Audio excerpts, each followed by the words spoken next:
अब मैं चाहूंगा नीचे काउंटडाउन में जो हम आपको बता रहे थे, ताइवान पर चीनी हमले की आशंकाएं बढ़ गई हैं। चीनी अधिकारियों ने दुनिया के बड़े बड़े बैंकों के साथ की इमरजेंसी मीटिंग। दिखाएं जरा, वेस्टर्न सैंक्शन से बचने के लिए बीजिंग के ऑर्डर पर की गई इमरजेंसी मीटिंग। शॉर्ट्स के साथ मैं आपको दिखाने जा रहा हूं यह खबर। बीजिंग के ऑर्डर पर यह इमरजेंसी मीटिंग की गई है।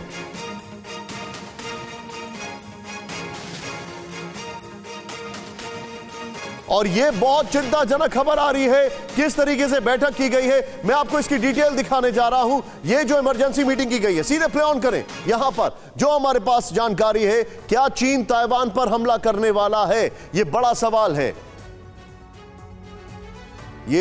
यहां पर 22 अप्रैल को चीन ने चीन के रेगुलेटर्स ने सेंट्रल बैंक वित्त मंत्रालय, डोमेस्टिक और इंटरनेशनल बैंक्स के साथ इमरजेंसी मीटिंग की। ये देखिए, आप फुल फ्रेम पे बॉल दिखाएं राहुल। यहां पर बीजिंग में अपने अधिकारियों को यूएस सैंक्शन से बचने के तरीके ढूंढने को कहा, जिस तरह के बैन रूस पर लगाए गए। यहां पर it's too much in the end. यहां पर चीन किसी भी तरह अपने $3.2 ट्रिलियन के विदेशी मुद्रा भंडार को बचाना चाहता है। इसका सोर्स है news.com।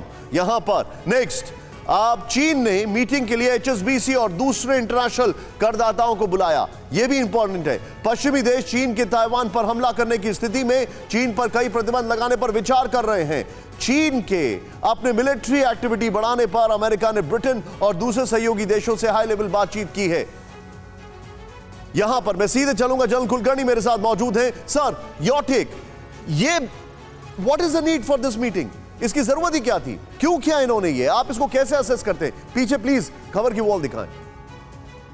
निशान, अगर हम देखें, मुझे नहीं लगता है कि चीन किसी प्रकार से इस वक्त, चाहे दुनिया कुछ भी कहे, प्रोपेगेंडा कितना भी हो दुनिया भर में, कि चीन बहती गंगा में हाथ धोने की कोशिश करेगा, ताइवान पे हमला करेगा, ये नहीं करेगा। क्योंकि चीन को मालूम है जिस तरीके से एक चीन की जो पूरी इकोनॉमी है वो ट्रेड बेस्ड इकोनॉमी है। जिस प्रकार से रशिया के ऊपर सैंक्शंस लग रहे हैं, उस तरह के अगर चीन के ऊपर सैंक्शंस लग गए और ट्रेड बार हो गया तो चीन का पूरा का पूरा दिवाला निकल जाएगा। यही कारण है कि चीन नहीं चाहता है कि किसी प्रकार से उसके जो रिश्ते हैं रूस के साथ, उसके साथ साथ कहीं चीन के ऊपर इस तरह का दबाव ना आ जाए, कोई सैंक्शंस ना आ जाए, कोई किसी प्रकार से ट्रेड के ऊपर पाबंदियां ना आ जाए, इसलिए वो अपनी कार्रवाई कर रहा है। लेकिन ये सोचता कि चीन ताइवान के ऊपर हमला करेगा और ऐसे वक्त में बहती गंगा में हाथ धोने की कोशिश करेगा, मुझे नहीं लगता है कि चीन इस तरह की हरकत करने की सोचेगा भी। क्योंकि चीन को मालूम है वो अलग थलग पड़ जाएगा और ये वक्त है कि अगर किसी ने भी अपने बूट्स ऑन ग्राउंड नहीं है यूक्रेन में, चाहे यूक्रेन में सबने अपने उनको सामग्री दी होगी, लड़ाई लड़ने की सामग्री दी है और उकसाने की कोशिश की है, तो पूरी तैयारी है। अगर चीन इस तरह की हरकत करता है तो चीन बिल्कुल ही बैकफुट हो जाएगा। चीन को ये नहीं मालूम चलेगा। लेकिन सर, क्या आपको ये अलार्मिंग नहीं लग रहा है ये जो बैठक कर रहे हैं?